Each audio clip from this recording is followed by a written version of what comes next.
Hello everyone, आज मैं आप सभी के साथ सर्दियों की स्पेशल मिठाई यानी कि मसाला गुड़ की रेसिपी शेयर कर रही हूँ। बचपन से हम सुनते आए हैं कि गुड़ हमें किसी न किसी रूप में खाना चाहिए, खाने के बाद खाना चाहिए, क्योंकि गुड़ के बहुत सारे बेनिफिट्स होते हैं। सबसे पहले तो ये हड्डियों को मजबूत करता है, इसमें भरपूर मात्रा में कैल्शियम होता है, खून की कमी को भी ये दूर करता है। तो चलिए बहुत ही आसान तरीके से मसाला गुड़ की रेसिपी ट्राई किया जाए। तो यहाँ पे मैंने 600 ग्राम गुड़ ले लिया है। गुड़ मार्केट में कई तरह के आते हैं, मैंने थोड़ा सा लाइट कलर वाला लिया है। एक डार्क कलर का भी गुड़ आता है, वो भी आप ले सकते हैं। तो मैं यहाँ पे 600 ग्राम गुड़ ली हूँ। अब सबसे पहले गुड़ को बारीक बारीक काट लेंगे। आप इसे ग्रेट भी कर सकते हैं या फिर ओखली में डाल करके छोटे छोटे टुकड़ों में भी तोड़ सकते हैं। जैसे आपको सुविधा लगे वैसे आप कर लीजिए। गुड़ के बहुत सारे बेनिफिट्स होते हैं। पाचन में सुधार करता है, ऊर्जा बढ़ाता है, शरीर को डिटॉक्स करने में मदद करता है, आयरन कैल्शियम तो इसमें है ही, हड्डियों को भी मजबूत करता है और वजन घटाने में भी मदद करता है। लेकिन अगर आप मीठा खाने के शौकीन हैं, वजन घटा रहे हैं, तो आप गुड़ की इस मिठाई को ट्राई कर सकते हैं। तो गुड़ काट लिया है। अब यहाँ पे मैंने 1 कप मूंगफली ली है, यानी कि वजन में कहें तो 200 ग्राम है। इसे अब हम ड्राई रोस्ट कर लेंगे। तो देखिए मैं यहाँ पे कम बजट में ये मसाला गुड़ बना रही हूँ, इसलिए मैंने मूंगफली का यूज़ किया है। आप चाहें तो बादाम या काजू दोनों में कोई भी इस्तेमाल कर सकते हैं या फिर दोनों का इस्तेमाल कर सकते हैं। तो बिल्कुल लो फ्लेम पे अच्छी तरह से मूंगफली को हमें ड्राई रोस्ट कर लेना है। मूंगफली के भी बहुत सारे बेनिफिट्स हैं, आप सभी को पता है। तो यहाँ पे बातों बातों में मूंगफली रोस्ट हो चुका है, तो इसे हम पहले अलग बर्तन में निकाल लेंगे। तो मूंगफली निकालने के बाद उसी बर्तन में 1 कप मैं डेसिकेटेड कोकोनट ले रही हूँ। पाउडर लिया है मैंने नारियल का, आप चाहें तो सूखे नारियल के गोले को ग्रेट करके भी ले सकते हैं। बस कुछ ही सेकंड में नारियल भुन के तैयार हो जाएगा। ज़्यादा हमें इसे भूनना नहीं है, कुछ भी चीज़ को हमें ज़्यादा भूनना नहीं है, कुछ भी चीज़ को हमें जलाना नहीं है, वरना मसाला गुड़ का जो फ्लेवर है वो ख़राब हो जाएगा। तो नारियल भून के तैयार हो गया है, उसे निकाल लिया है। 1 चम्मच सौंफ लेंगे, 2 चम्मच सफ़ेद तिल लेंगे। सौंफ और तिल का जो फ्लेवर है ना मसाला गुड़ में बहुत ही अच्छा आता है। तिल में जो है वो बहुत कैल्शियम की मात्रा होती है, आप तिल का इस्तेमाल ज़रूर कीजिएगा।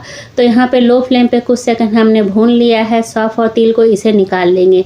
तब तक इधर जो मूंगफली हमने रोस्ट करके रखा था वो पूरी तरह से ठंडा हो चुका है। तो ग्राइंडर जार में डाल देंगे और कोर्सली ग्राइंड कर देंगे, बिल्कुल फाइन पाउडर नहीं बनाएंगे। मैं यहाँ पे छिलके के सहित यूज़ कर रही हूँ, आप चाहें तो छिलका उतार सकते हैं, लेकिन छिलका रखेंगे ना तो ज़्यादा बेहतर रहेगा, क्योंकि छिलके के भी बहुत सारे बेनिफिट्स होते हैं। अब यहाँ पे 1 ओखली लिया है, 2 बड़ी इलायची, 2 छोटी इलायची ले लेंगे। दोनों इलायचियों को हल्का सा क्रश करके ऊपर का छिलका निकाल देंगे, क्योंकि इस रेसिपी में छिलके का यूज़ नहीं होता है। लेकिन इस छिलके को आप वेस्ट नहीं कीजिएगा, इसका यूज़ आप किसी भी सब्जी में कर लीजिएगा, इससे फ्लेवर तो अच्छा आता ही है। तो छिलका हटा दिया है। अब यहाँ पे मैंने थोड़ा सा हेज़लनट लिया है, यानी कि जायफल, इससे फ्लेवर भी बहुत अच्छा आता है और इसके बहुत सारे बेनिफिट्स भी होते हैं। 15 से 20 काली मिर्च लिया है। सबको अच्छी तरह से कूट लेंगे। ये जो सारे मसाले हैं ये मसाला गुड़ का फ्लेवर को, टेस्ट को बहुत ही अच्छा बढ़ा देगा। तो आप अगर बना रहे हैं तो ज़रूर डालिएगा, इसके बहुत सारे फ़ायदे भी होते हैं। तो इस तरह से मैंने हल्का सा दरदरा रखा है, बिल्कुल फाइन नहीं बनाया है। अब कढ़ाई चढ़ा देंगे, 1 चम्मच घी डाल देंगे। घी को पहले अच्छी तरह से गर्म करेंगे और इस रेसिपी में ज़्यादा घी भी नहीं लगता है, 1 चम्मच घी में पूरा रेसिपी बन के तैयार हो जाता है। अब फ्लेम को लो रखते हुए 1 चम्मच हल्दी डाल देंगे। हल्दी डालने के बाद जो हमने मसाले कूट करके रखे हैं उसको डाल देंगे। 2 चम्मच यहाँ पे अदरक का पाउडर यानी सोट पाउडर, जिंजर पाउडर डाल देंगे। फ्लेम को बिल्कुल लो रखेंगे, ध्यान रखेंगे ये जो मसाले हमने अभी डाले हैं बिल्कुल जलने नहीं चाहिए। कुछ ही सेकंड भुनना है लो फ्लेम पे। कुछ ही सेकंड के बाद अब यहाँ पे क्या करेंगे, गुड़ डाल देंगे। जो हमने गुड़ को शुरुआत में नाइफ से कट करके रखा था उसको डाल देना है। फ्लेम को लो रखेंगे। अब क्या है, बहुतों की ये शिकायत होती है कि गुड़ बनाने के बाद हार्ड हो जाता है, मतलब दांतों से टूटता ही नहीं है। लेकिन इस रेसिपी में ऐसा नहीं होने वाला है। गुड़ को बस हल्का सा मेल्ट करेंगे, ज़्यादा देर नहीं मेल्ट करना है, गुड़ को ज़्यादा पकाना भी नहीं है। तो आप देख पा रहे होंगे गुड़ जो है हल्का सा मेल्ट हुआ है। तो यहाँ पे फटाफट से एक थाली को ग्रीस कर लेंगे जिसमें हमें सेट करना है। तो यहाँ पे जल्दी से मैं एक थाली को सेट कर ले रही हूँ। आप इस काम को शुरुआत में भी कर सकते हैं, मैं भूल गई थी इसलिए अभी कर रही हूँ। तो यहाँ पे थाली को अच्छी तरह से घी से मैंने ग्रीस कर लिया है। अब इधर देखिए, गुड़ जो है हल्का सा मेल्ट होना शुरू हुआ है।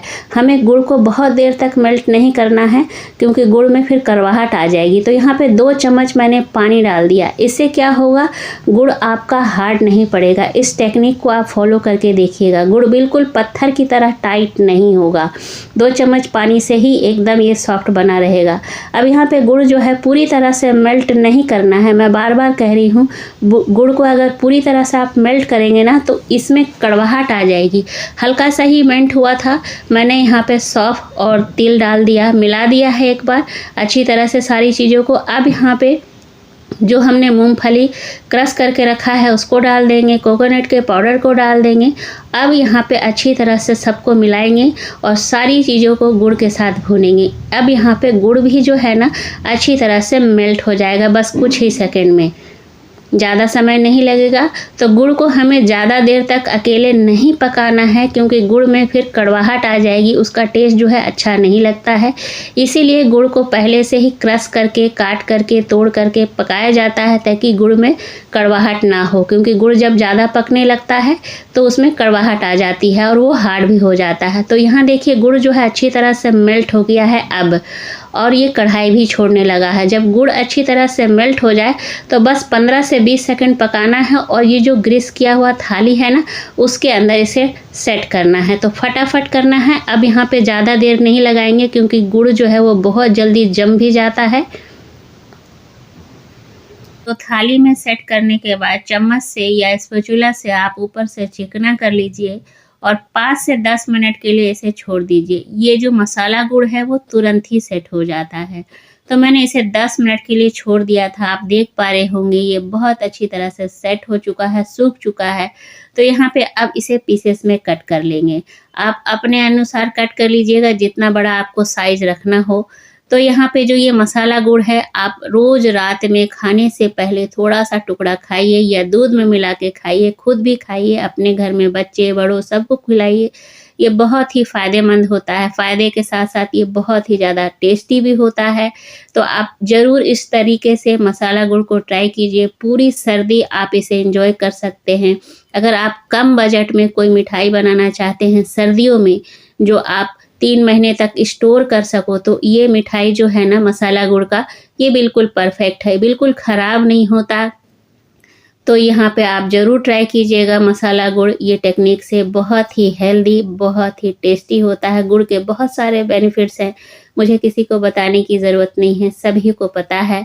तो यहाँ पे चलिए एक-एक पीसेस करके निकाल लेते हैं और स्टोर कर लेते हैं। तो आप ज़रूर ट्राई कीजिएगा और मुझे कमेंट करके बताइएगा कि आपको ये मसाला गुड़ कैसा लगा। तो एक-एक करके मैं निकाल ले रही हूँ, अब यहाँ पे स्टोर भी कर लेती हूँ। तो उम्मीद करती हूँ कि जो आज की ये मसाला गुड़ की रेसिपी है आप सभी को पसंद आई होगी। अगर पसंद आई तो लाइक शेयर कीजिएगा। चैनल पे अगर आप नए होंगे तो चैनल को ज़रूर से सब्सक्राइब कर लीजिएगा, बेल आइकन को भी प्रेस कर दीजिएगा। मिलती हूँ अगले ऐसे ही हेल्दी और टेस्टी रेसिपी के साथ। तब तक के लिए टेक केयर, बाय बाय।